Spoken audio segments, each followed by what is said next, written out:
Dan Bu Nini ini mengambil tema penilaian pendidikan sesuai dengan kondisi yang saat ini sedang kita alami selama masa pandemi COVID-19 ini. Kemudian Pak Nadiem juga mencanangkan Merdeka Belajar. Salah satu dari Merdeka Belajar itu di sini tidak ada UN, diganti dengan asesmen tahun 2020.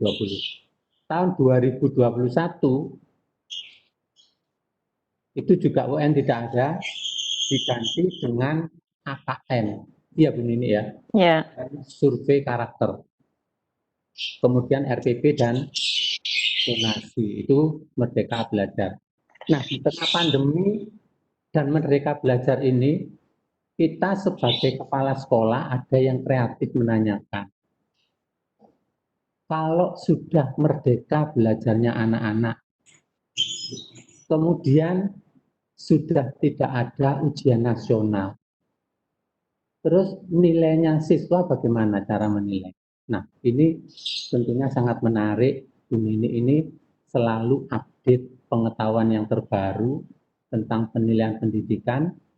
Bagi Bapak Ibu peserta, saya tidak terlalu panjang lebar untuk menceritakan Bu Nini yang punya kompetensi begitu luar biasa, yang sudah menyelami tentang ini, kemudian juga mengimplementasikan, bahkan meneliti dan membuat bukunya.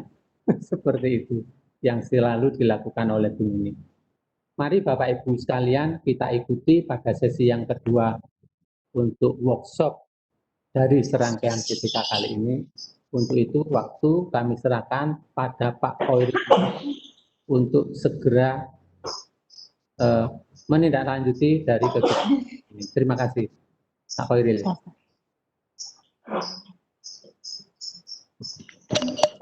Masih di mute Pak Khoiril. Pak Khoiril masih di mute suaranya. Suaranya belum keluar. Suara. Ya, suara. Masih di oke. Ya. Ya. Terima kasih Pak Gunawan. Assalamualaikum warahmatullahi wabarakatuh. Waalaikumsalam. Bu Nini yang saya hormati, para kepala sekolah yang saya banggakan, alhamdulillah kali ini kita bisa bertemu dalam sebuah pertemuan yang luar biasa pentingnya, dan barangkali hari ini para peserta dari kepala sekolah berprestasi ini akan banyak menerima informasi penting dari narasumber kita. Untuk diskusi kali ini, Bu Nini, saya beri waktu 1 jam cukup Bu Nini ya? Ya, oke. Ya. Jadi nanti 10 menit Bu Nini menyampaikan materi, kemudian nanti 30 menit kita buka tanya jawab. Ya. Ya. Ya. Ya, baiklah. Kita mulai saja sekarang pukul 14:05.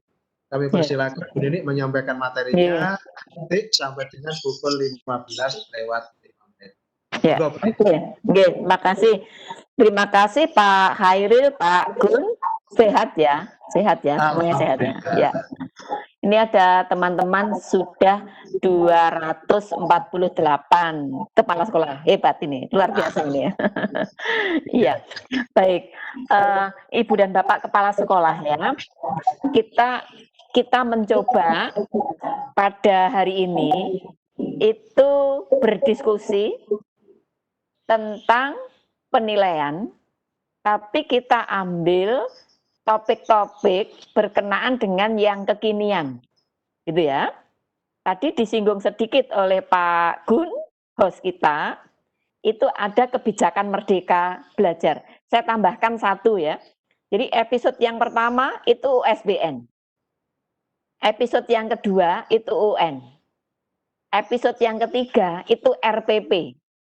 Episode keempat itu PPDB. Episode yang kelima, nah ini perlu kita kawal bareng-bareng, itu adalah guru penggerak. Jadi sekarang sedang ada penyeleksian, itu sekitar 25.000 guru penggerak nanti akan diseleksi, kebetulan saya ikut menyeleksi begitu ya. Nah, di program guru penggerak itu Ibu dan Bapak itu butuh dukungan dari berbagai pihak. Nah, maka lewat GCC ini peran strategisnya. Peran strategisnya untuk bisa mendukung program-program apa saja yang dikembangkan oleh kementerian itu lewat Dinas Pendidikan Provinsi. Gitu ya.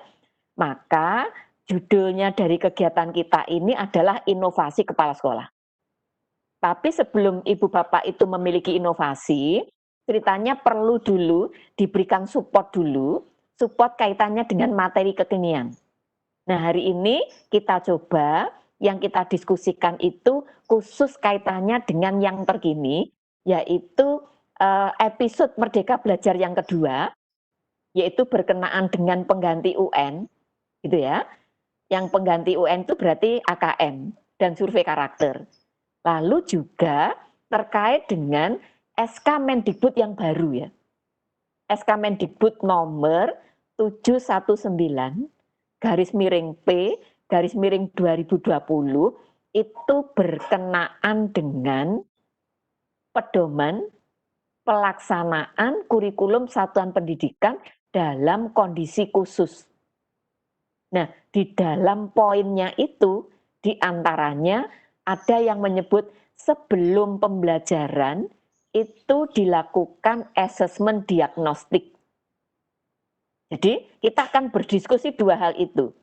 Nah, diharapkan setelah kita berdiskusi ruang virtual ini, pada saat nanti akan berinovasi, inovasi kepala sekolah, maka siapa tahu inovasinya ada yang menukik ke sana. Karena apa? Itu hal baru. Hal baru itu bukan berarti baru sama sekali, tetapi teman-teman guru di sekolah Ibu dan Bapak itu kemungkinan semacam hal baru. Otomatis nanti harus ada inovasi dari kepala sekolah. Maka saya izin share screen ya untuk mendiskusikan hal itu. Apakah bisa dilihat ya? Sudah bisa dilihat di slide saya? Bisa, Bu. Sudah, bisa ya? Oke ya. Nah, Ibu Bapak ini sebenarnya bisa saja materi ini tidak yang terbaru bagi Ibu dan Bapak, gitu ya. Karena saya sudah membuat videonya ceritanya. Sudah membuat videonya terkait dengan hal ini. Yang pertama, kita akan membahasnya ya. Itu penilaian. Saya tutup dulu, penilaian. Kita coba kaji siapa saja yang melakukan penilaian.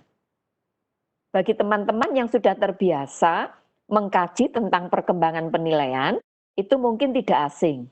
Tapi kita coba se-Jawa Timur ini kita satukan pemahamannya, ya, bahwa penilaiannya itu masih kita gunakan Permendikbud yang masih berlaku, yaitu Permen 23 2016.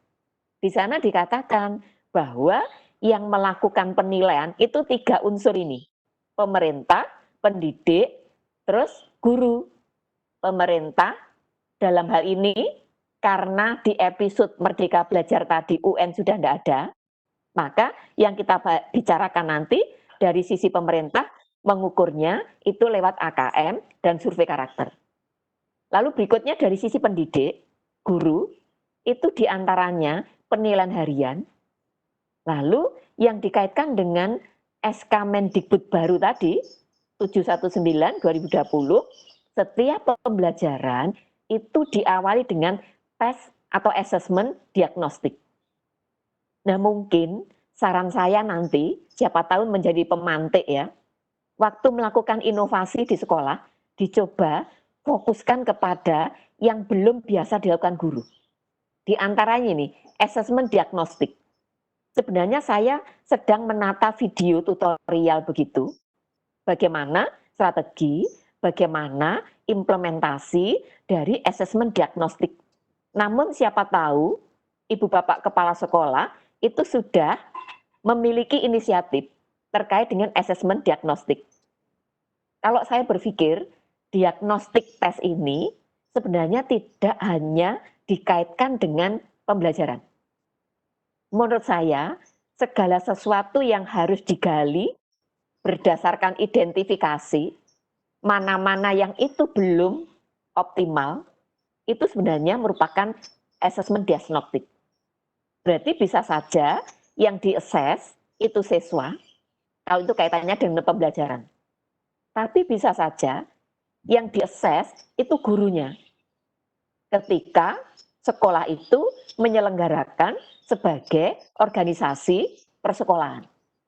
Berarti yang namanya asesmen diagnostik itu kalau saya inovasinya arahkan kepada inovasi lembaga. Begitu. Jadi pembahasan kita kait-kaitkan dengan lombanya Ibu dan Bapak. Inovasi kepala sekolah. Lalu kalau yang dikaitkan dengan satuan pendidikan, pas penilaian akhir semester, penilaian akhir tahun, ini menurut saya sudah biasa. Nah, kemudian untuk siswa yang sifatnya umpan balik, ini mungkin juga sudah biasa. Mungkin yang kekinian itu dua hal ini, AKM survei karakter dan asesmen diagnostik. Mudah-mudahan Ibu Bapak mulai berpikir nanti apa yang akan diinovasikan. Lalu Ibu dan Bapak, ini saya punya channel, ya. Silahkan nanti PPT ini dimiliki oleh teman-teman peserta, nanti cari di channel saya ini apa-apa yang dibutuhkan. Karena di situ ada penjelasan tentang penyelarasan dokumen 1, 2, 3, tentang fleksibilitas kurikulum, tentang ini tadi yang baru saya sampaikan tadi, tentang AKM, survei karakter, itu dicoba Ibu dan Bapak mencari, siapa tahu dari situ terinspirasi untuk menghasilkan inovasi. Itu Ibu Bapak. Nah, kita sudah mulai masuk ke khusus AKM dan survei karakter. Tampaknya kita perlu mengetahui sebenarnya yang melatar belakangi kenapa Merdeka Belajar, kenapa di sana ada penyederhanaan RPP, mengapa berikutnya ada AKM, dan lain-lain, mengapa ada lagi ya, mengapa akreditasi itu nanti diubah polanya, itu sebenarnya kalau kita kaji lebih detail, itu tampaknya berangkat dari peristiwa-peristiwa yang itu terjadi pada PISA. Nah, saya akan mencoba ini ya, mengkaji dari sisi PISA ya, baru nanti menuju ke AKM. Nah, karena ini teman-teman kepala sekolah harus tahu ini semua, tuh ya.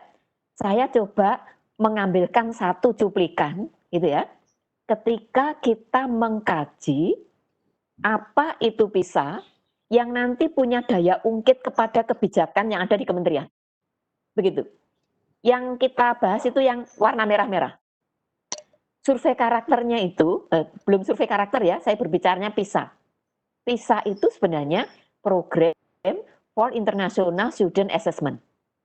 Itu ya.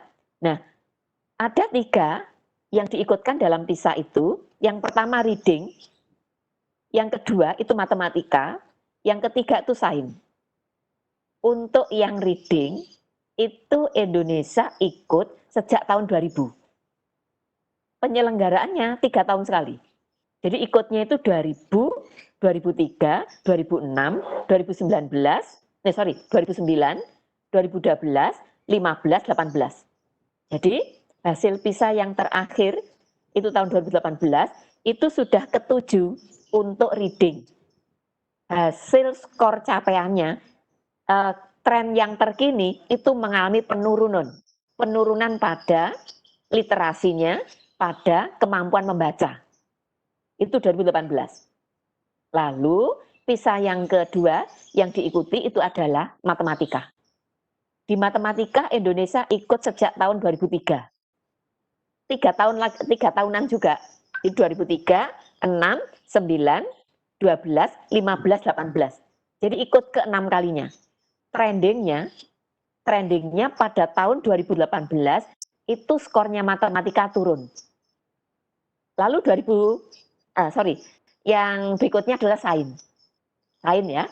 SAIN itu diikuti oleh Indonesia itu sejak tahun 2006. Jadi 2006, 2009, 2012, 2015, 18. Ada 5 kali. Trennya untuk SAIN itu pada tahun 2018 mengalami peningkatan, walaupun tidak banyak, tapi peningkatan. Nah, setelah saya melihat trennya tadi, reading turun, matematika turun, SAIN itu ada peningkatan.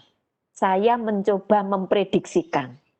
Memprediksikannya begini, ketika soal-soal itu ditelaah dari soal-soal PISA, tampaknya ada korelasi antara pembelajaran dengan penilaian.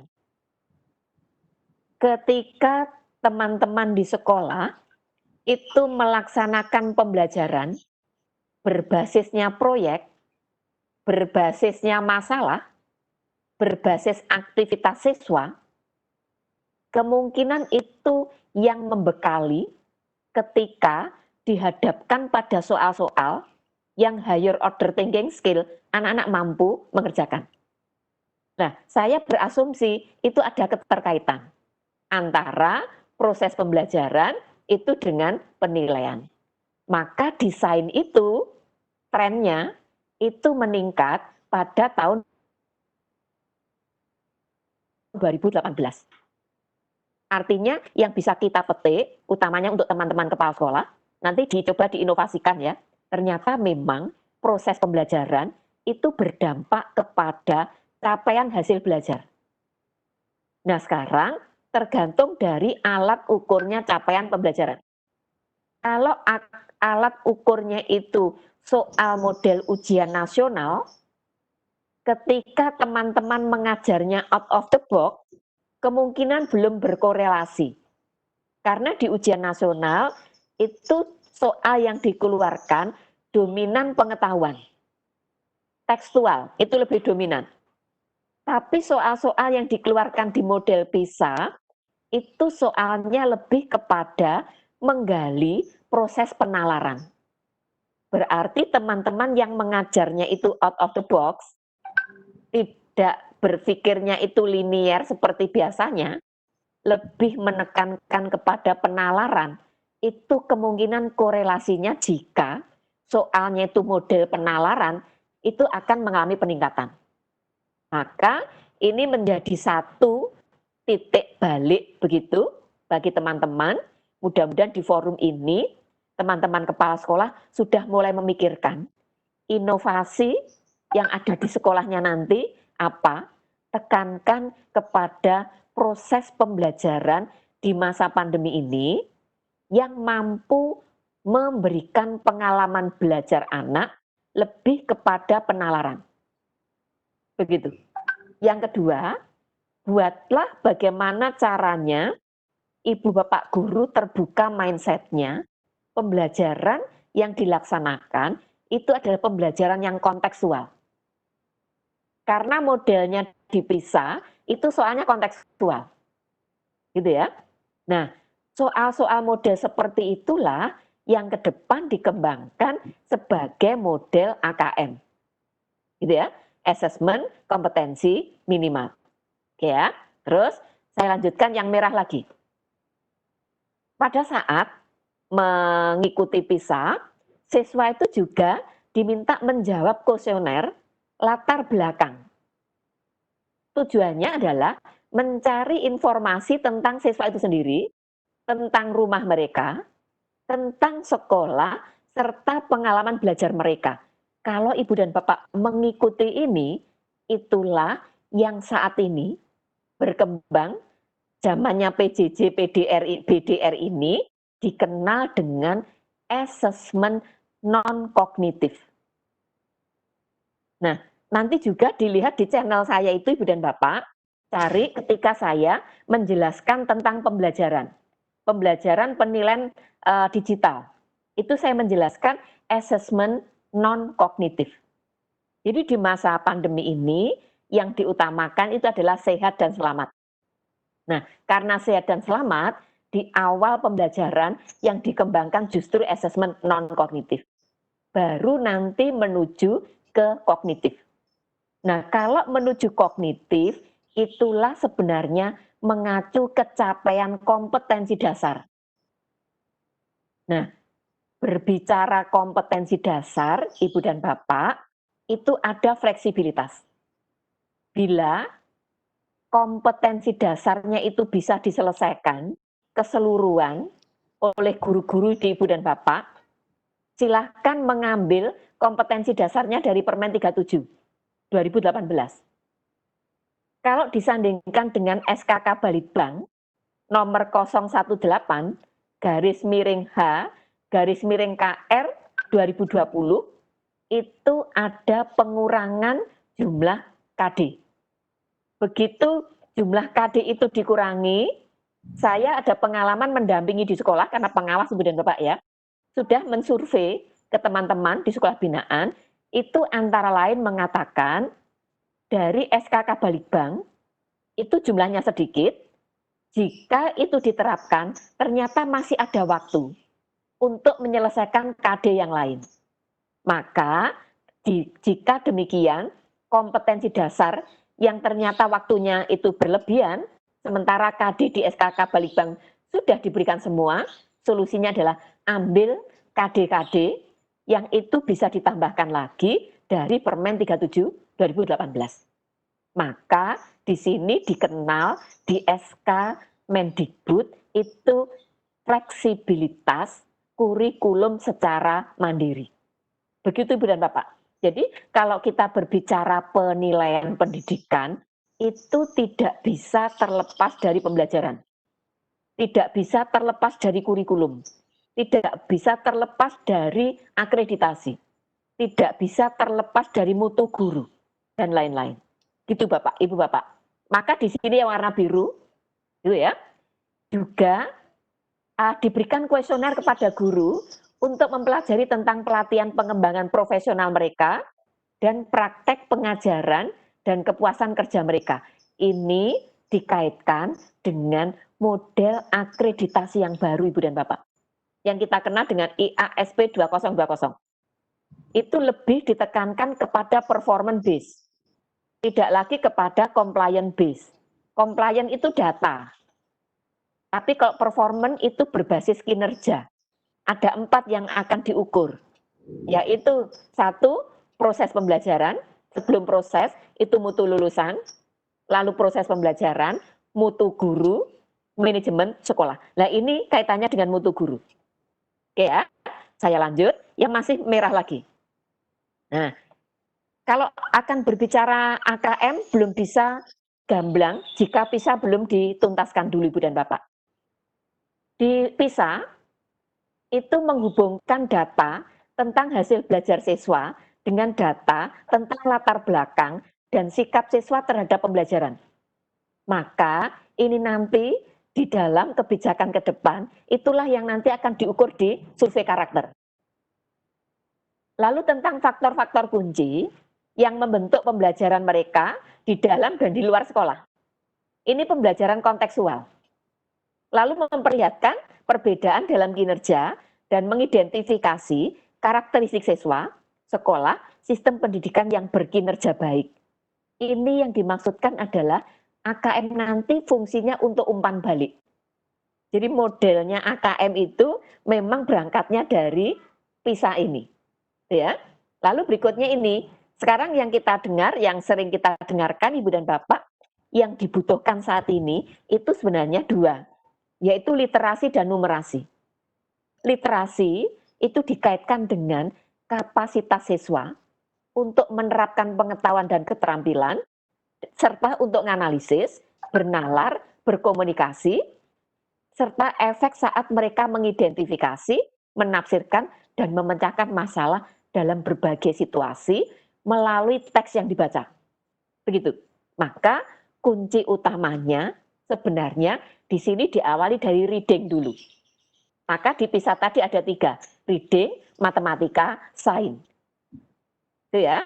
Lalu berikutnya, motivasi mereka untuk belajar, keyakinan mereka tentang diri mereka sendiri, strategi belajar mereka. Ini yang kemarin kita kenal dengan metakognisi. Itu ya.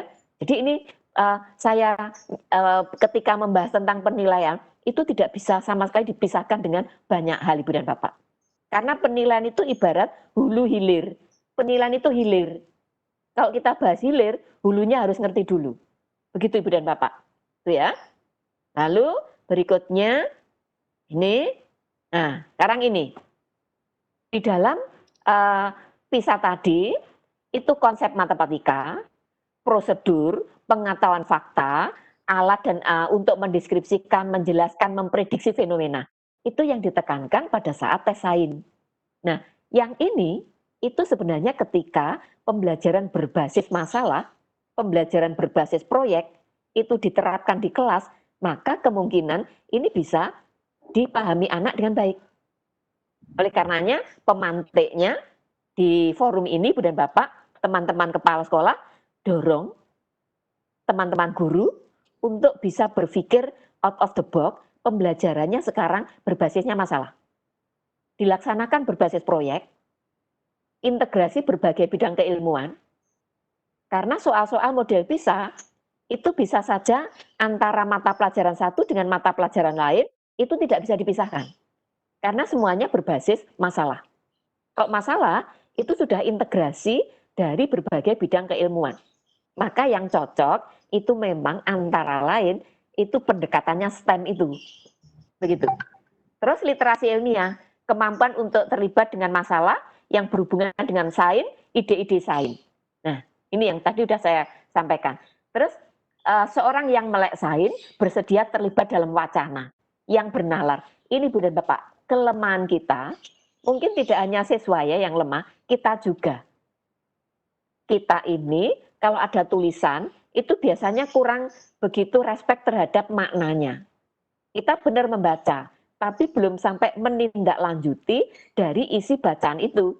Sementara isi bacaan, apa yang tersirat di dalam tulisan, kita mampu menalar, kita mau berpikir tentang yang tersirat di bacaan, itulah sebenarnya literasi. Nah, disitulah kelemahan kita. Oke ya. Nah, setelah berbicara tentang hal itu tadi, berikutnya baru Ibu dan Bapak kita berbicara terkait dengan AKM. Ya, saya kembali ke ini. Ya, oke ya. Jadi ceritanya terkait dengan AKM itu berangkatnya dari cerita PISA tadi. Oleh karenanya di sini nanti silakan dibaca referensinya mengenai PISA. Kalau di Puspendik sudah banyak disediakan. Nanti teman-teman kepala sekolah silakan bisa mau mengakses dari mana saja, itu silakan. Kemudian terkait dengan kajian PISA itu tadi, terus YouTube ini itu silakan nanti dikunjungi ya, YouTube yang sudah saya sediakan. Lalu nanti AKM-nya itu berbentuk survei yang diukur literasi dan numerasi, gitu ya. Ini saya lanjutkan. Ya. Lalu di AKM pada prinsipnya itu tidak melaporkan hasil individu, tetapi agregat. Agregat itu apa? Yaitu yang menggambarkan peningkatan internal dari waktu ke waktu, tapi bukan untuk komparasi antar kelompok. Maksudnya begini, ini nanti yang akan di survei AKM dan survei karakter, itu kan kelas di tengah. Kalau SD itu kelas 4, SMP kelas 8, kalau SMA itu kelas 11. Berarti saat ini, anak yang sedang di kelas 10, itu minimal sudah menerima proses pembelajaran itu 1 semester. Jika pelaksanaan AKM itu alokasi waktunya seperti pelaksanaan ujian nasional, berarti sekitar Maret.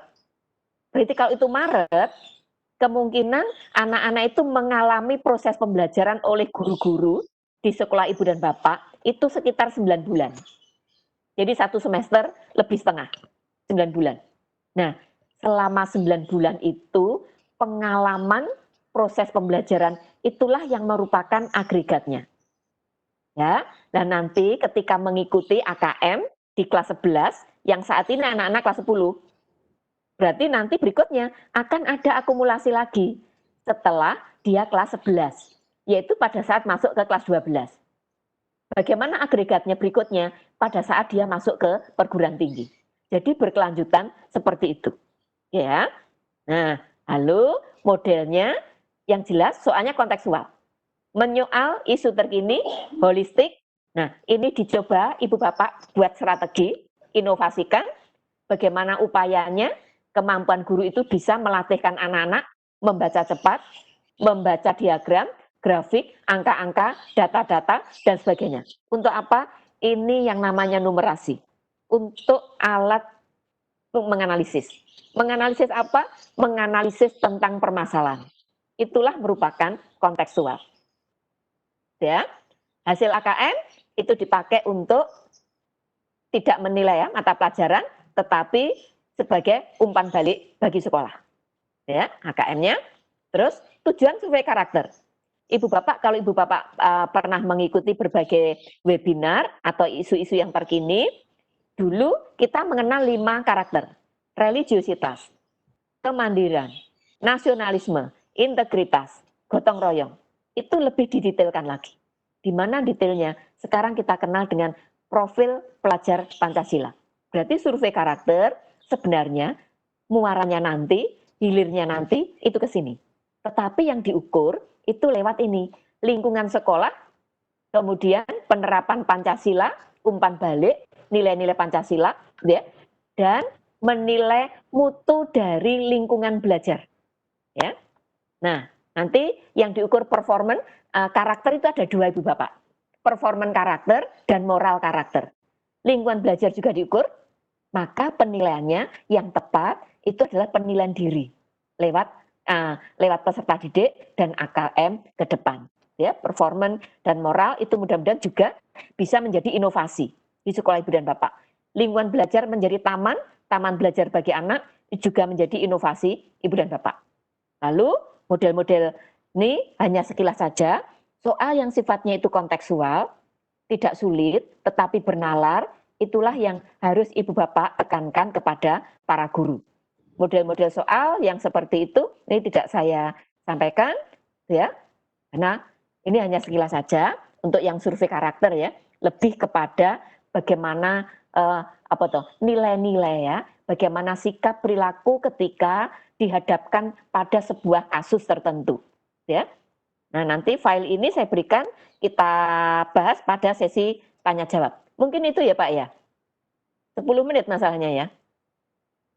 Oke, saya kembalikan ke Pak Khairil. Ya. Ya, oke Pak Khairil. Kita lanjut dengan sesi tanya jawab ya. Ya, terima kasih Bu Nini untuk sesi 1 sebenarnya sampai dengan pukul 15:05.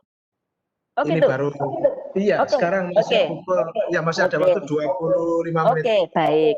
Baik. Ya. Saya lanjut materi atau disambung tanya jawab dulu? Dari chat ini masih belum banyak pertanyaan. Oke, baik saya lanjut ya. Oke, baik. Kalau begitu saya ingin mengulang yang ini tadi. Bisa dilihat? Slide saya bisa dilihat ya? Nah ya, oke. Nah, saya akan bercerita itu tentang diagnostik. Ya, tentang diagnostik. Tadi sudah saya ceritakan. Ini. Nah, bentar. Tentang diagnostik. Nah, oke. Bisa dilihat slide saya? Jelas Bu. Ya, oke. Ya. Jadi intinya begini Bu dan Bapak. Yang dimaksudkan pada SK Mendikbud nomor 719 2020 tadi, asesmen diagnostik itu digunakan untuk membantu peserta didik yang tertinggal. Yang tertinggal. Ya, intinya yang tertinggal. Maka yang bisa dilakukan oleh guru itu adalah guru mendeteksi kira-kira kelemahan anak-anak belum bisa mengikuti pembelajaran bersama teman-teman lainnya itu dari sisi yang mana? Sisi yang mana tadi ada dua kemungkinan. Kemungkinan yang pertama, karena pengetahuan prasyaratnya kurang. Kemungkinan yang kedua, itu karena kemampuan bernalarnya itu yang belum berkembang. Nah, dalam pembelajaran tersebut, di masa pandemi COVID ini, sebelumnya itu adalah masa non-pandemi, berikutnya pandemi, sekarang sudah ada di new normal. Apapun yang diberikan kepada guru lewat pembelajaran, walaupun ada SK Kabalitbank, ada SK Mendikbud, ada fleksibilitas kurikulum secara mandiri, namun acuan kurikulumnya itu tetap kurikulum 2013. Ya. Berikutnya, mengenai transfer knowledge-nya, pembelajarannya, itu sesuaikan dengan zona wilayahnya masing-masing. Jika zona hijau, silahkan, kalau itu tatap muka dengan protokol kesehatan. Kalau itu zonanya orange, silahkan disikapi, kalau itu baiknya daring, lakukan daring. Di kota-kota, di Kota Malang misalnya, seperti saya saat ini, itu kalau informasinya orange. Orange itu berarti mendekati merah. Maka di sekolah itu masih ada yang dominan itu daring. Hari ini tadi saya dari SMA 1 Malang. Itu mengadakan workshop RPP Merdeka Belajar. Itu dilaksanakan di satu ruang, tapi pakai protokol kesehatan, itu secara luring, lewat tatap muka. Tapi separuh guru itu secara daring. Gitu ya. Jadi tetap implementasinya, jaga mutunya, itu tetap, tetapi acuannya tetap kurikulum 2013. Gitu ya. Nah, suasana yang kita hadapi saat ini, itu memang suasananya itu khusus. Namun, kondisi ideal itu tetap kita canangkan Ibu dan Bapak. Maka, dalam sesi video saya, kalau Ibu dan Bapak melihat di sana, itu saya berbicara tentang penyelarasan dokumen 1, 2, 3. Kenapa ini saya sebutkan di sini? Karena itu tidak bisa terlepas dari esensinya penilaian pendidikan. Karena di dokumen 1 itu juga harus tersurat bagaimana strategi pembelajaran dan penilaian di masa pandemi ini. Begitu. Itu Ibu Bapak. Nah, dari apa yang saya sampaikan tadi Bu dan Bapak, berikutnya kita coba melihat kondisi real. Kondisi realnya saat ini itu dari 2 menuju 3, tapi ada kemungkinan kita masih duduk dominan di nomor 2. Jadi ada penyesuaian target kurikulum. Penyesuaian target kurikulum itu Ibu Bapak seperti yang saya lakukan hari ini, guru-guru itu saya minta menyandingkan KD yang ada di Permen 37 dengan KD yang ada di SK Kabalitbank. Dari situ nanti akan dipakai untuk menentukan strategi pembelajarannya. Pembelajaran itu tidak bisa terlepas dari penilaian. Maka kita bicara penilaian, kita belajar memahamkan dulu kepada guru tentang pembelajaran saat ini. Pembelajaran yang bagaimana?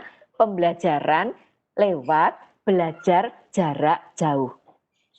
Nah, Ibu Bapak, kalau pembelajaran itu jarak jauh, sebenarnya implementasinya pasti ada sesuatu yang tidak pada umumnya seperti ketika di masa normal. Di antaranya apa? Di antaranya pasti dibekali dengan teknologi dulu. Maka ketika akan mengembangkan RPP misalnya, penilaian itu tidak bisa terlepas dari RPP. Maka di RPP-nya pasti ada kaitannya dengan teknologinya. Minimal bagaimana guru itu akan memberikan penilaian itu lewat daring. Minimalnya saja itu adalah assessment, instrumen-instrumen yang dikembangkan menggunakan Google Form misalnya. Atau penilaian-penilaian yang ini pakai quizzes, pakai Kahoot, dan sebagainya. Nah, penilaian-penilaian semacam itulah Ibu dan Bapak yang baiknya diterapkan pada masa pandemi COVID ini. Gitu ya. Nah, berikutnya, karena kondisinya itu sangat khusus, kita tidak bisa mengontrol betul satu persatu siswa, ada kemungkinan target pencapaian pengetahuan itu tidak bisa kita capai 100%. Maka teman-teman kepala sekolah, saya ajak berpikirnya itu dikolaborasikan dengan kondisi yang nyata. Gimana bentuk kolaborasinya? Saat ini utamakan penalaran proses pembelajaran yang dilakukan secara daring itu lebih diutamakan. Penalaran di mana sekolah itu saat ini sudah berpindah ke rumah. Kalau di sekolah itu ada laboratorium, di rumah pun sekarang kita manfaatkan sebagai laboratorium. Saya contohkan itu di dapur. Di dapur itu ada alat-alat dapur. Anggap saja itu sebagai alat dan bahan seperti di labnya ibu bapak di sekolah.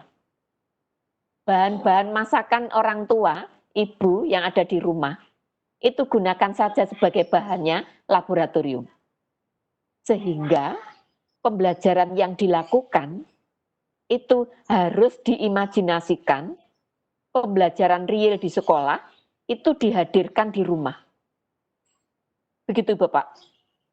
Nah, dalam kondisi yang demikian, yang dibutuhkan oleh sekolah, utamanya teman-teman kepala sekolah, itu adalah bagaimana mendiagnosis anak-anak yang punya keragaman sangat banyak. Ada yang tidak memiliki HP, ada yang satu HP dipakai satu keluarga. Sementara ibu dan bapak mengajarnya punya jadwal yang pasti. Nah, teman-teman kepala sekolah itu saya ajak untuk mengembangkan asesmen diagnostik tidak hanya kaitannya dengan menggali pengetahuan anak, tapi juga menggali potret profil sekolah.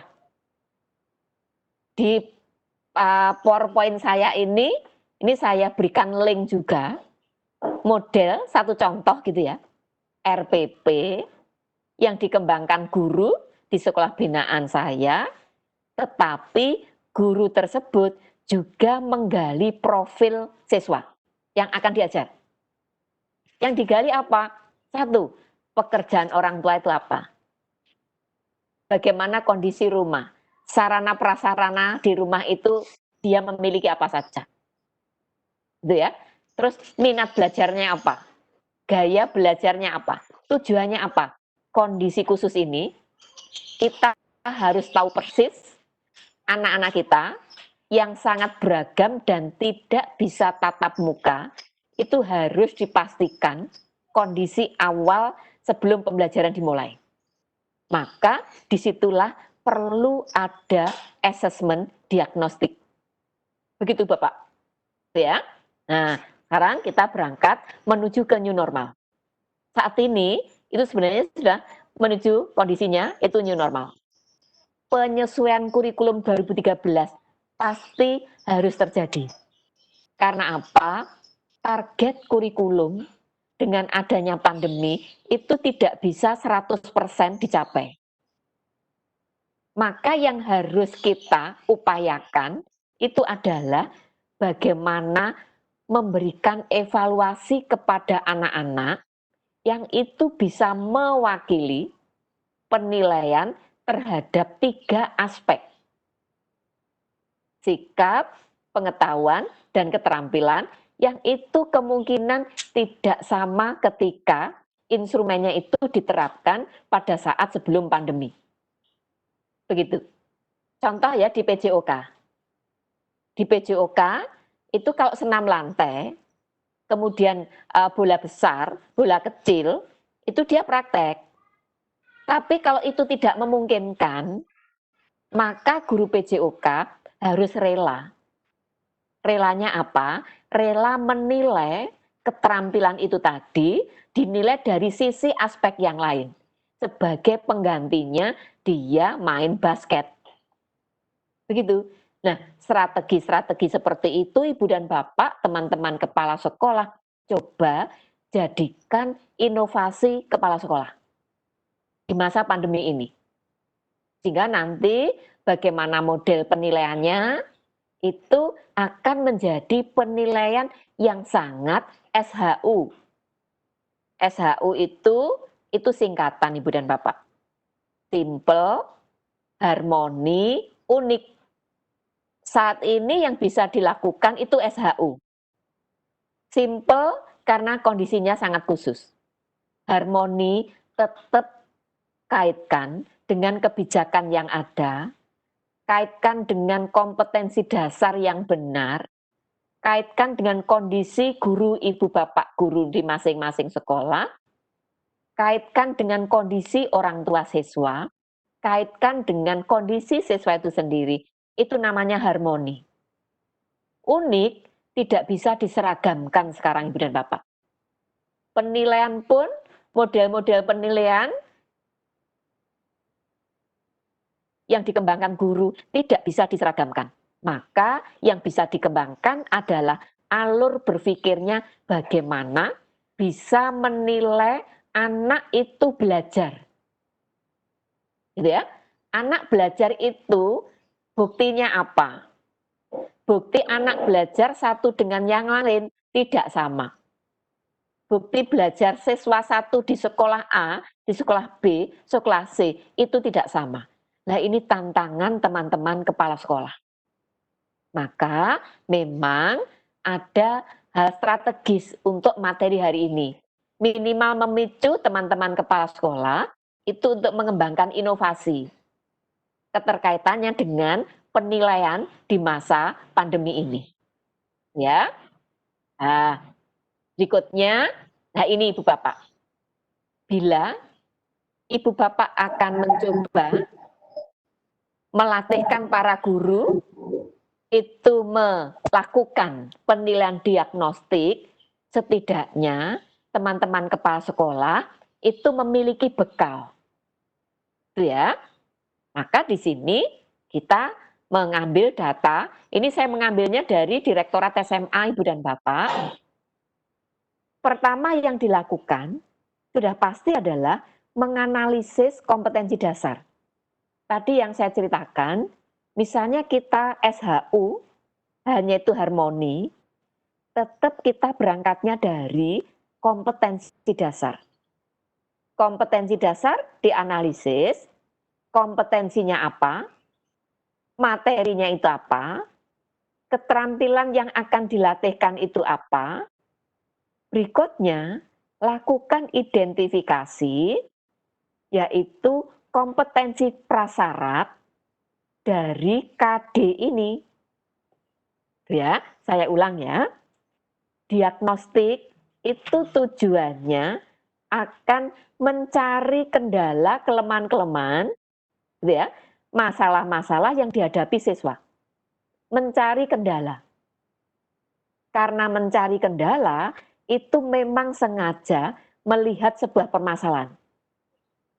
Kalau permasalahannya itu adalah tidak mampu mengikuti mata pelajaran itu karena prasyarat kurang, maksud saya pengetahuan prasyarat kurang, maka yang harus dilakukan guru itu adalah ini, menganalisis kompetensi dasar, lalu mengidentifikasi kompetensi prasyarat dari materi KD ini. Begitu sudah terketahui pengetahuan prasyarat, maka yang harus dilakukan berikutnya adalah menganalisis keterkaitan antara materi pada KD prasyarat dengan kompetensi dasar di kelas assessment. begitu. Baru nanti menyusun soal. Soal yang sudah disusun itu diberikan kepada anak-anak, ya. Terus berikutnya dianalisis hasilnya. Bagaimana hasilnya? Diinterpretasikan, tindak lanjut, itu bisa menghasilkan soal yang bisa dipakai sebagai alat mendiagnosis seseorang. Seseorang dalam hal ini adalah siswa. Ya. Tapi sebelum mengembangkan soal yang bisa dipakai untuk mengassessment anak-anak, gitu ya, terlebih dahulu yang dilakukan itu adalah menganalisis KD dulu. Prasyarat pengetahuannya itu apa, gitu ya. Kemudian anak-anak itu tidak bisa di bagian yang mana. Bagian yang mana itu dilakukan pembelajaran sebelum pembelajaran umum itu dilakukan. Nah ini tampaknya memang merupakan daya juang tersendiri. Tapi itulah Ibu Bapak tantangan bagi kita. Utamanya teman-teman kepala sekolah yang harus menggerakkan. Para guru bisa melakukan penilaian yang penilaiannya itu berimbang dengan proses pembelajarannya. Jangan sampai penilaian yang dikembangkan itu tidak sesuai dengan proses pembelajarannya. Atau dibalik, proses pembelajarannya tidak sesuai dengan penilaian yang dikembangkan. Itu ya. Nah, oleh karenanya lakukan inovasi teman-teman para kepala sekolah kaitannya dengan pembelajaran dan penilaian. Gitu Ibu Bapak ya. Nah, tadi saya akan menyinggung terkait dengan AKM, itu belum berkesempatan ya. Ini kita coba melihat yang ini dulu Ibu Bapak. Ini menjadi refleksi untuk kita. Jadi refleksi untuk kita ya. Ini ada contoh begini. Si A senang dengan kesenian. Dia ingin kuliah ya, memilih jurusan seni. Tetapi ibunya menyuruhnya memilih kedokteran. Apa yang harus dilakukan si A? Si A adalah ketua OSIS. Akan mengadakan pertunjukan pentas seni dengan menyajikan budaya nasional. Tetapi ada temannya yang menginginkan yang dipentaskan bernuansa Korea. Apa yang harus dilakukan A agar pentas tersebut tetap berjalan? Berikutnya lagi, si Dioni akan mengikuti seleksi.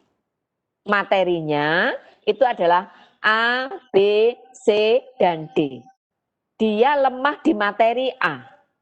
Sedangkan materi B, C, D dia menguasai. Apa yang akan dilakukan Dioni agar tesnya lulus? Ibu dan Bapak, model seperti ini itu butuh penalaran, tetapi melibatkan nilai-nilai kepribadian dari yang menjawabnya. Oleh karenanya, nilai-nilai yang diterapkan di dalam proses pembelajaran, dalam keseharian yang dilakukan para guru, itu sebenarnya akan menjadi bekal, menjadi profilnya anak-anak ketika anak-anak harus berpendapat. Nah, lewat proses yang dilakukan di dalam pembelajaran itulah, Ibu dan Bapak, nanti hasil seperti apa, umpan baliknya ketika anak-anak nanti mengikuti survei karakter yang dilakukan bersama dengan AKM. Gitu Ibu Bapak. Jadi soalnya tidak ada benar salah, tapi akan menggali seperti apa anak-anak pola pikirnya, bersikapnya, gitu ya, dasar berpikirnya, mana yang didahulukan, mana yang harus menjadi keputusan, sehingga dia membuat jawaban seperti itu. Nah, bila soal-soalnya itu seperti yang tertampang di slide ini, sudah otomatis setiap guru itu memang juga harus kita kawal, memberikan pembelajaran, tidak hanya menyampaikan pengetahuan saja, tetapi juga melatihkan bagaimana anak-anak bersikap, bagaimana anak-anak memiliki keterampilan, gitu. Nah, kalau ini dikerjakan oleh anak-anak, otomatis kan sudah tidak diketahui ini dampak dari mata pelajaran apa. Tapi bisa disimpulkan inilah potretnya dari siswa yang bersekolah di SMA X. Maka disitulah fungsi AKM dan survei karakter itu lebih kepada umpan balik untuk sekolah. Nah, kalau itu umpan balik, ini sifatnya dipakai untuk continuous learning. Jadi ada proses perbaikan pada berikutnya setelah menerima umpan balik. Begitu Ibu dan Bapak. Ya, kita cek lagi. Waktunya tinggal 5 menit, Bu. Oke, siap. Mungkin selesai nanti. Nah, ini ada lagi. Dia ingin membeli HP dari hasil tabungannya. Tiba-tiba teman sebangku Dias, yaitu Anton, mengalami kecelakaan musibah kebakaran. Yang menyebabkan semua buku-buku pelajarannya pun ikut terbakar. Sedangkan sebentar lagi akan diadakan ujian nasional. Apa tindakan yang sebaiknya Dias lakukan kepada Anton? Ini juga demikian Ibu dan Bapak. Ini sebenarnya akan menggali bagaimana sih sebenarnya si Dias itu. Ketika nanti anak-anak menjawab dominan di sekolah X tadi, itu adalah menjawabnya A, maka nanti umpan baliknya, oh berarti siswa-siswi yang bersekolah di X itu punya kecenderungan seperti ini, sikapnya. Ya, berarti nanti kita tidak khawatir akan menjadikan apa bagi sekolah, tapi justru kita diuntungkan dengan cara seperti ini. Karena ada cermin konkret, gitu ya. Karena kalau menilai diri sendiri, itu biasanya itu tidak bisa objektif. Tapi kali ini anak-anak mengikuti tes, lepas dari intervensi kita, tapi itulah cerminan kita nanti. Ya, satu lagi, nah, survei karakternya sudah, ini sudah, satu ini saja.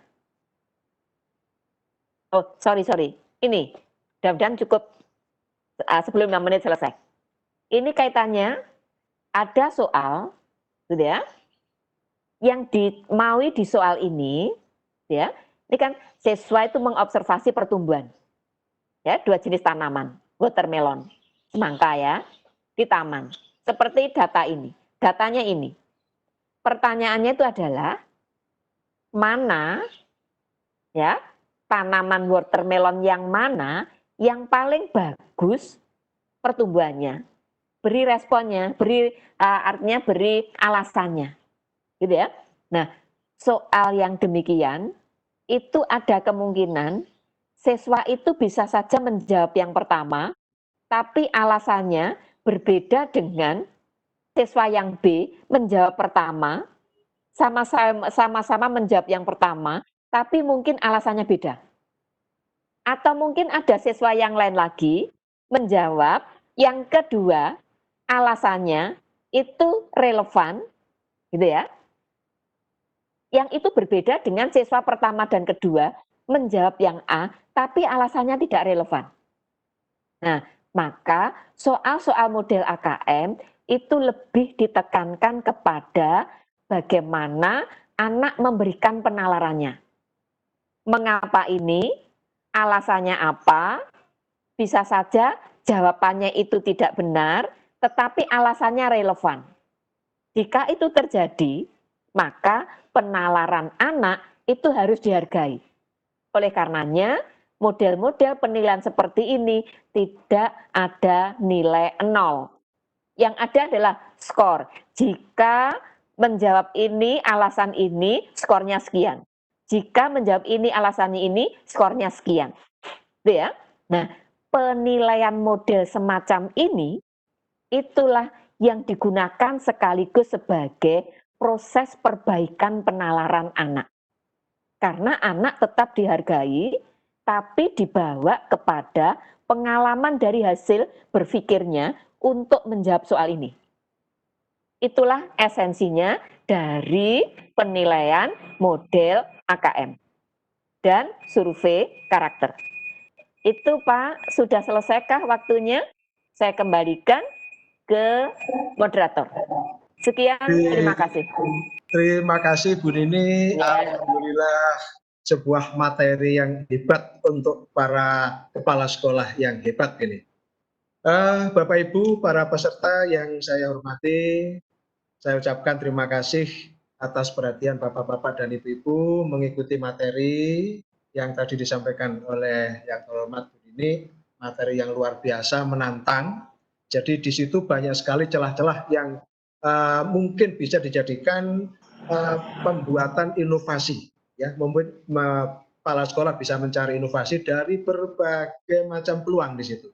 Banyak sekali peluang yang menjadikan inovasi, apalagi di masa pandemi ini. Bu Nini tadi telah menyampaikan 3 materi pokok, yaitu tentang PISA, AKM, dan asesmen diagnostik. Bu Nini, ini ada banyak pertanyaan, Bu Nini. Ya. Kemudian pertanyaan ini yang saya utamakan adalah yang melalui chatting. Ya. Nah, yang pertama dari Pak Sirjanul Gufron. Oke. Pertanyaannya, apakah survei karakter itu bersifat kualitatif atau kuantitatif? Bentuknya seperti apa? Ya. Kita jawab satu ini dulu, nanti kita lanjut. Oke, baik. Kalau kita lihat dari contoh tadi, itu sebenarnya bersifat kualitatif ya. Kualitatif ya. Tetapi jawaban itu nanti ketika dianalisis, itu bisa dibawa ke kuantitatif untuk membuat sebuah kesimpulan. Gitu ya. Jadi model-modelnya seperti itu tadi. Nah, oleh karenanya ada kemungkinan, karena ini belum terjadi ya, belum dilakukan, ada kemungkinan nanti kecenderungannya itu dari jawaban yang diberikan anak, gitu ya, itu akan dibawa kepada deskripsi memaknai jawaban anak-anak dari awalnya kualitatif, dikuantitatifkan, terus dideskripsikan maknanya. Jadi masih melalui proses, Bu, ya? Proses, ya. Nah, begitu. Nah, terus begini Pak Khairil, mungkin celahnya ya, dicoba juga inovasinya teman-teman, karena ini kan belum terjadi ya. Ya. Sekolah itu membuat model, tapi model itu dicoba, gurunya diajak untuk menyusun, terus diterapkan kepada anak-anak, gitu. Lalu dianalisis dengan berbasis komputer, lalu nanti dideskripsikan maknanya seperti apa, terus dibuat karya inovatif kepala sekolah. Nah, ini peluang baru, Bu. Ya. Begitu. Ya. Sehingga, nambung lagi Pak, sehingga diharapkan dengan event GCC, kepala sekolah berinovasi, bermanfaat untuk guru dan siswa, tapi juga bermanfaat untuk dirinya sendiri dalam rangka menambah angka kredit untuk kenaikan pangkat. Oh, luar biasa. Ya. Itu. Oke. Nanti saya bantu. Siapa yang ingin, saya siap membantu menemani untuk mengarahkan bagaimana menjadikan karya inovatif. Nah, oke, ya. Terima kasih sebelumnya. Ya, oke. Untuk selanjutnya ini banyak yang minta, ini ditujukan kepada tim IT, mohon materi Bu Nini di-share di grup Telegram. Oke, ya. Pak Khairil, gini, untuk materi yang di-sharekan ke grup Telegram, saran saya yang sudah saya sharekan ke Pak Gun. Oh ya. Ya, yang ke Pak Gun ya. Oke, nanti biar disampaikan Pak Gun. Oke. Ya, oke, silakan. Untuk selanjutnya ini ada dari Pak Karyanto, SMA Negeri 1 Krian. Oke, nggih. Nah, pertanyaannya, bagaimana teknik menyusun penilaian proses untuk memformulasi dua aspek, yaitu literasi dan numerasi, reading, matematik, dan sains. Oke, baik. Masih saya tampilkan soalnya tadi ya. Iya. Nah, saya Ya. kembalikan ke soalnya tadi. Oke, bisa dilihat ini? Ya, Ya. Oke. Ya, ya. Ibu Bapak, pertanyaan itu tadi menarik, pertanda bahwa teman-teman kepala sekolah sudah mulai terinspirasi, gitu ya. Ya. Ini begitu melibatkan tabel, angka-angka. Angka-angka ini dipakai untuk membuat sebuah kesimpulan nanti. Membuat sebuah formulasi dari matematika. Maka ketika melibatkan simbol, angka-angka, ini sebenarnya numerasi. Ya. Nah, tapi numerasi ini tidak bisa terlepas dari apa yang dikaitkan dengan teks di atasnya. Gitu ya. Oleh karenanya, sebelum mampu membaca data ini, diawali biasanya itu ada menangkap makna dulu terkait dengan teks. Gitu ya. Nah, nanti peluangnya teman-teman juga ini ada peluang bagus juga ya. Bagaimana mengajak teman-teman bahasa Indonesia itu untuk lebih membumikan cara menangkap makna pada kompetensi dasar di mata pelajaran bahasa nanti dikaitkan dengan konteks teks yang dipakai itu melibatkan numerasi ini. Begitu. Berarti ini nanti dipakai untuk bahasa Indonesia, Ya. tetapi kontennya ini mengambil dari milik lain. Bahasa Inggris juga demikian. Nah, dengan demikian literasi dan numerasi itu bisa bersandingan untuk menyelesaikan permasalahan lewat soal ini. Begitu Pak Khairil ya. Oke? Ya. Jadi itu berarti harus ada kolaborasi antara matematik itu dengan bahasa. Ya. Verbal. Ya. Ya, Saya tekankan lagi. Saya tekankan lagi Pak Khairil. Jadi intinya di dalam setiap membahas kasus, studi kasus, dalam pembelajaran, pasti di dalamnya itu ada literasi dan numerasi. Karena apa? Simbol-simbol, walaupun bukan berupa angka, itu sebenarnya juga numerasi. Begitu Pak.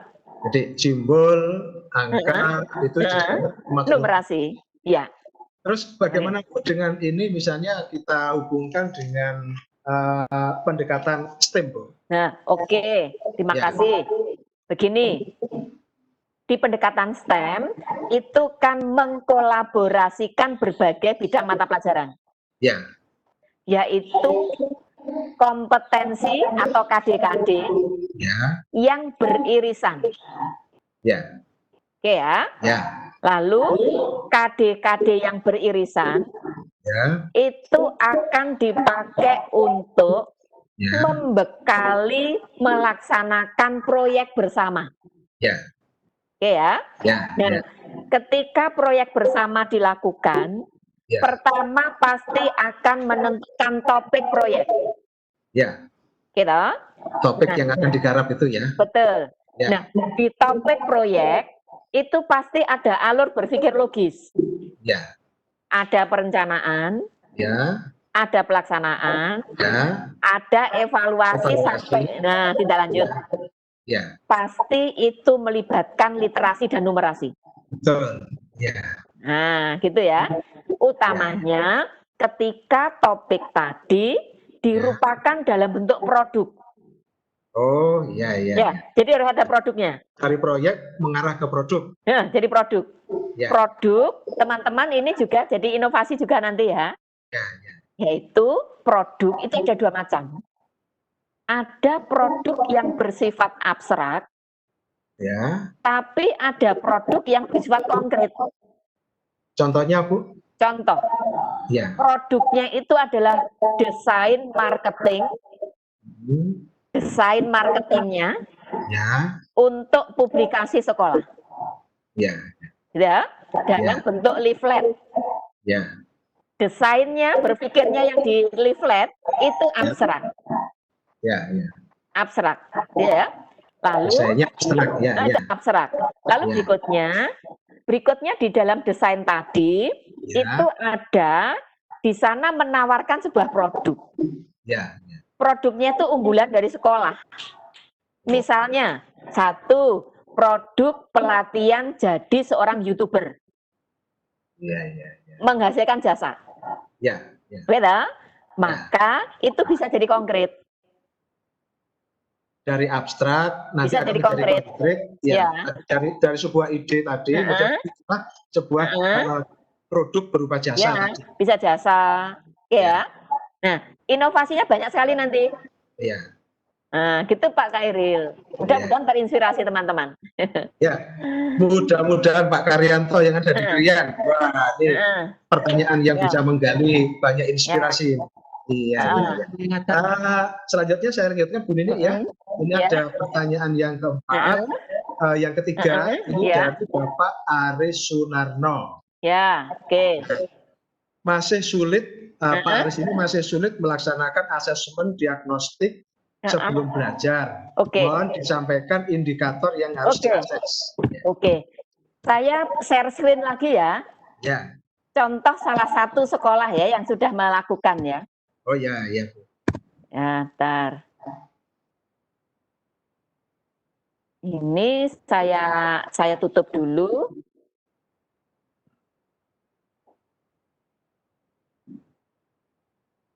Nah, mudah-mudahan nanti juga ada inspirasi dari sini.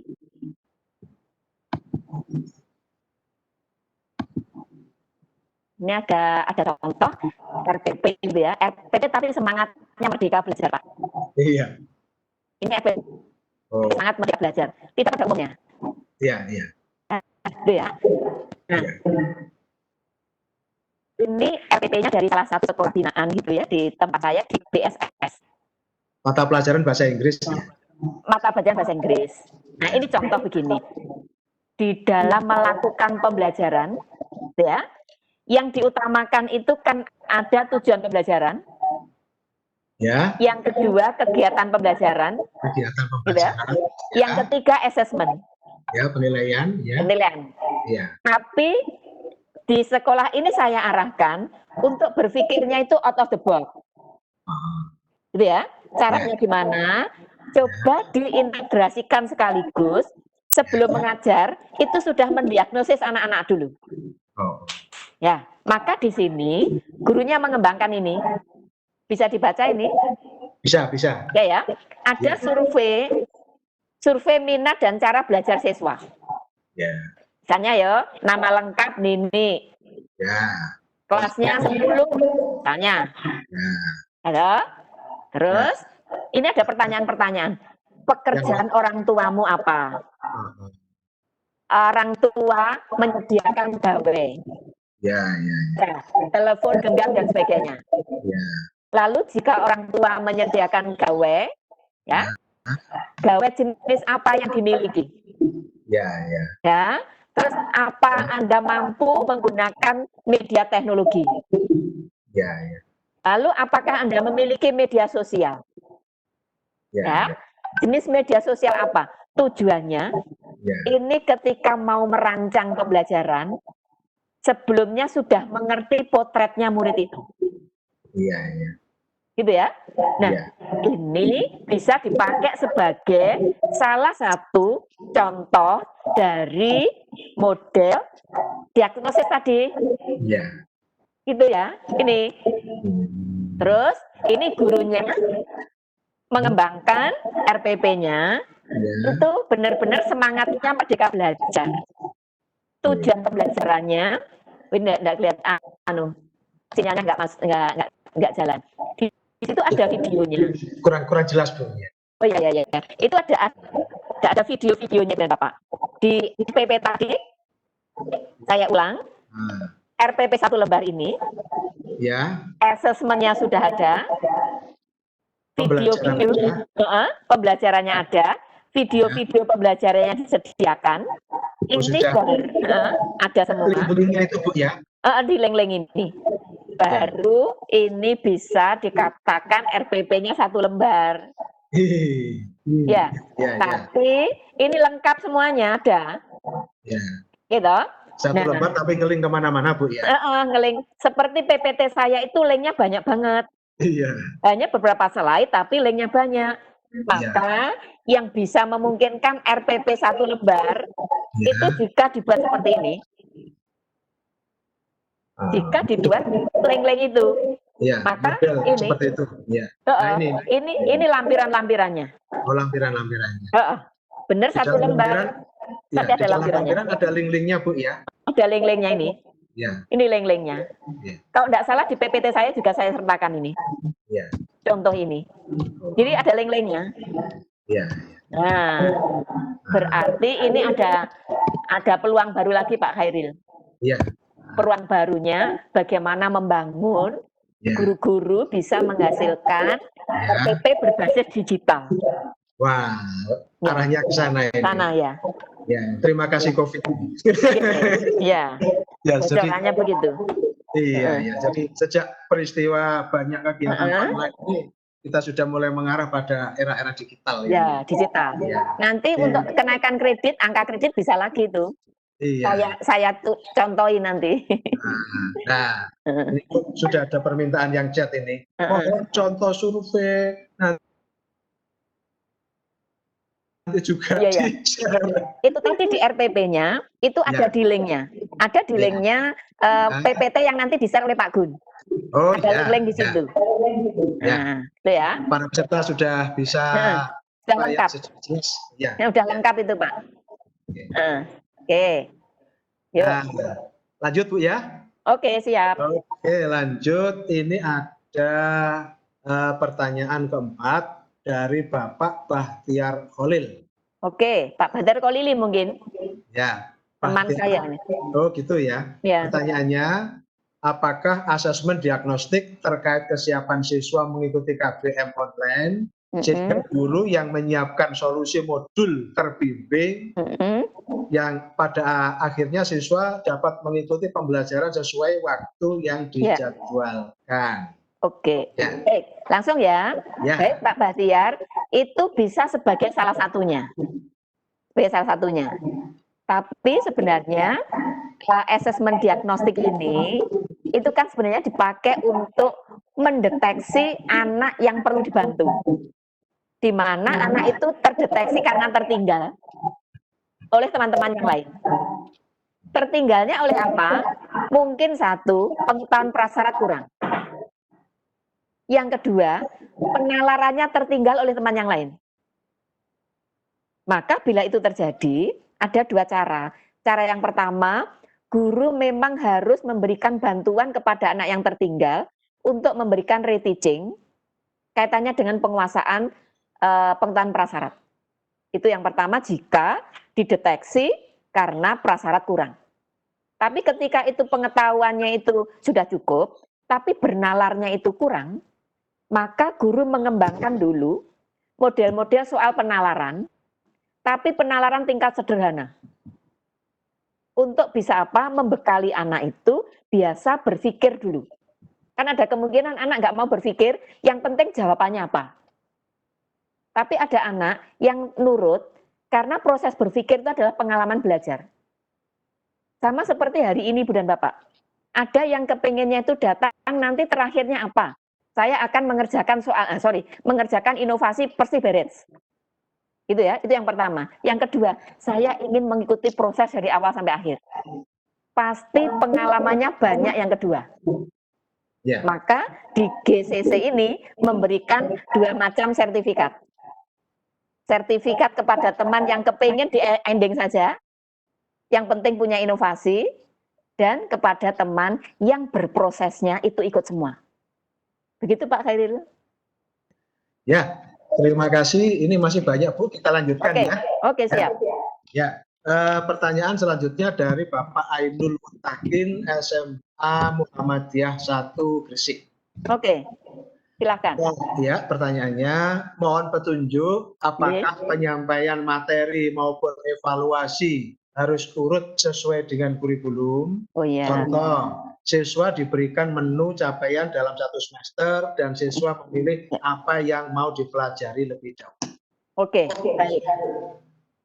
Biasanya di dalam kontrak akademik, karena ada kontrak akademik ya, antara guru dan siswa itu bisa saja dilakukan hal demikian.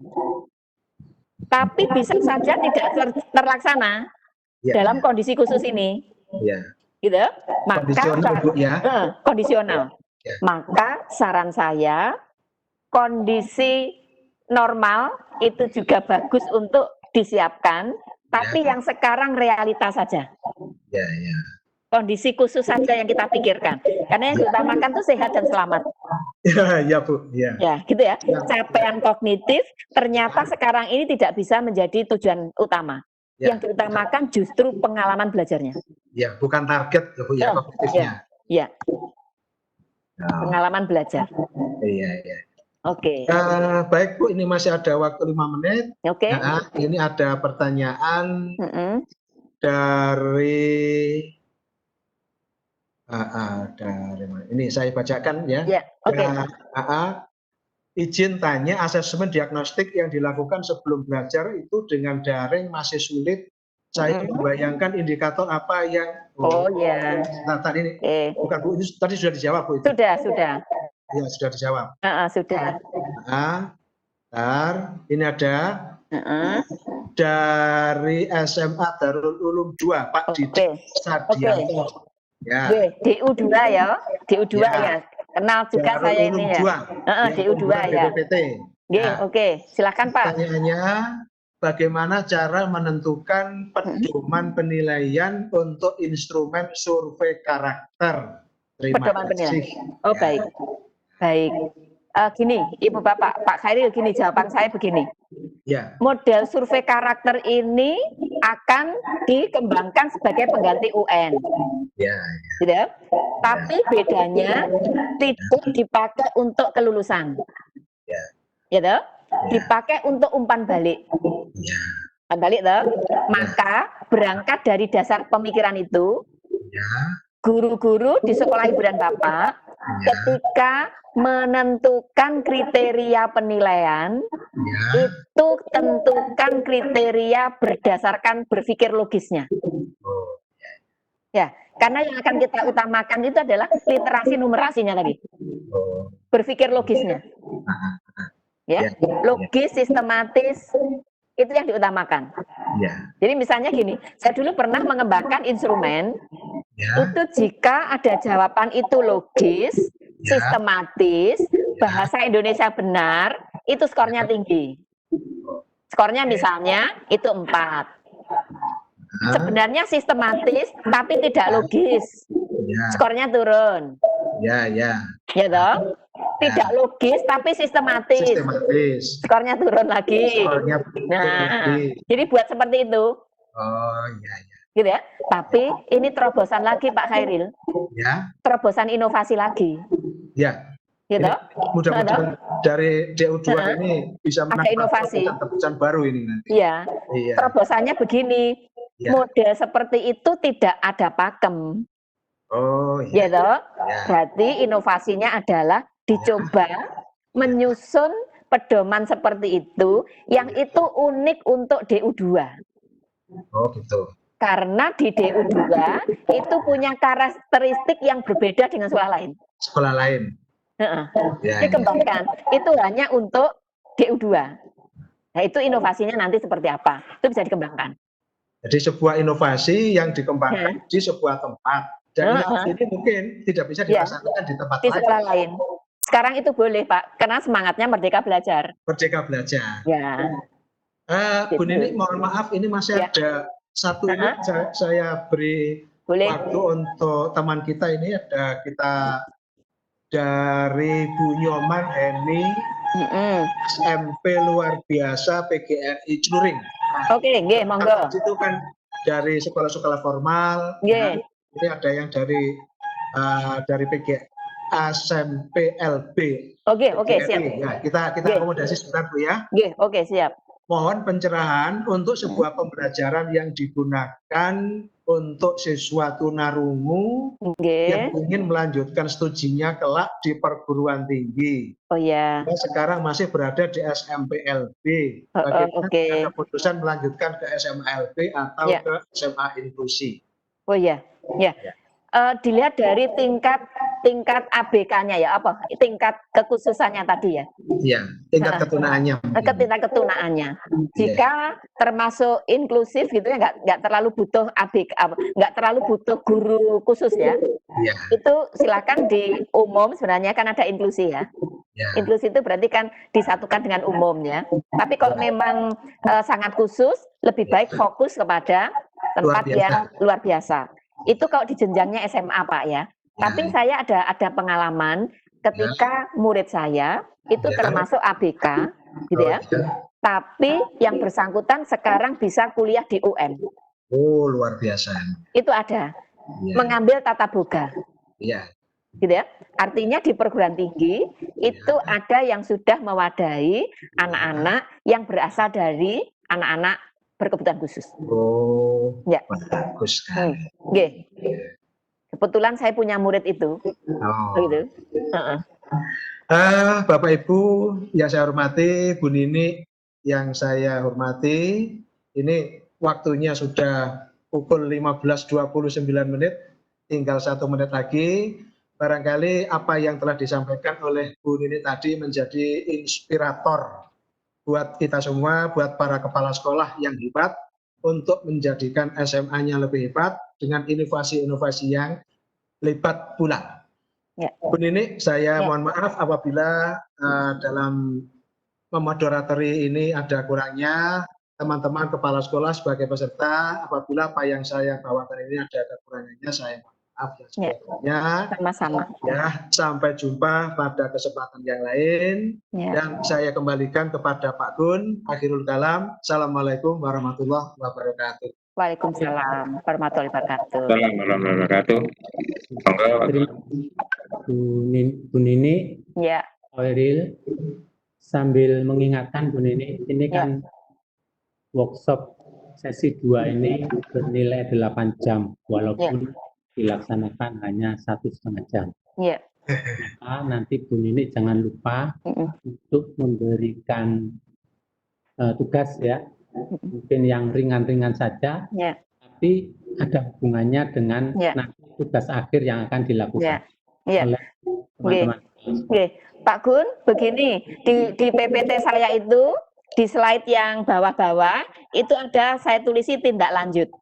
Oh gitu, nanti teman-teman supaya menindaklanjuti dari apa yang saya sampaikan hari ini. Tapi nanti formatnya saya berikan lewat Pak Gun ya. Maksudnya nanti tugasnya dikumpulkan ke mungkin ke panitia ya. Atau ke saya. Oh, boleh. Nanti Bu Nini yang menyetorkan ke panitia. Oke. Baik. Berarti lewat Pak Gun saya nanti ya? Atau lewat siapa? Panitia ya? Langsung nanti Telegram saya sampaikan. Bu. Oh ya. Oke. Nanti saya berikan nomor HP Bu Nini atau Google Drive atau Google. Mungkin saya berikan nanti link Google Drive saja. Nanti biar dikumpulkan lewat link saja. Ya, begitu ya. Oke, siap. Bapak Ibu Kepala Sekolah seluruh Jawa Timur sebagai peserta kegiatan workshop hari ini sebenarnya sangat menarik dan banyak sekali masih pertanyaan yang belum bisa dijawab. Jadi saya juga sudah menyampaikan nomor HP Bu Nini, mungkin bisa langsung lewat WA gitu ya. Kemudian kepada Pak Khairil yang membantu dalam pelaksanaan ini berjalan lancar dan gayeng begitu ya, sehingga teman-teman bisa mendapat inspirasi yang begitu banyak, termasuk tadi RPP yang 1 lembar tetapi banyak link-nya itu. Menarik sekali itu Bu Nini. Kemudian bagi Bu Nini, terima kasih sebagai narasumber pada kegiatan ini yang sangat memberikan inspirasi pada teman-teman yang begitu luar biasa. Artinya teman-teman ini adalah teman-teman yang inovatif sebagai kepala sekolah. Terbukti beliau mengikuti kegiatan ini dari awal. Mudah-mudahan nanti bisa menyelesaikan sampai tugas akhir begitu. Kepada Bu Nini terima kasih. Ya. Terima kasih, Prof. Khairul, terima kasih. Mohon maaf atas segala kekurangan. Saya kira cukup Ya. workshop kami Ya. sesi kedua ini. Terima kasih. Wassalamualaikum warahmatullahi wabarakatuh. Waalaikumsalam. Ya. Waalaikumsalam. Dadah ya. Terima Ya. kasih semuanya. Ye. Ketemu di workshop yang ketiga. Oke. Terima kasih Bu Nini. Iya, sama-sama. Live ya.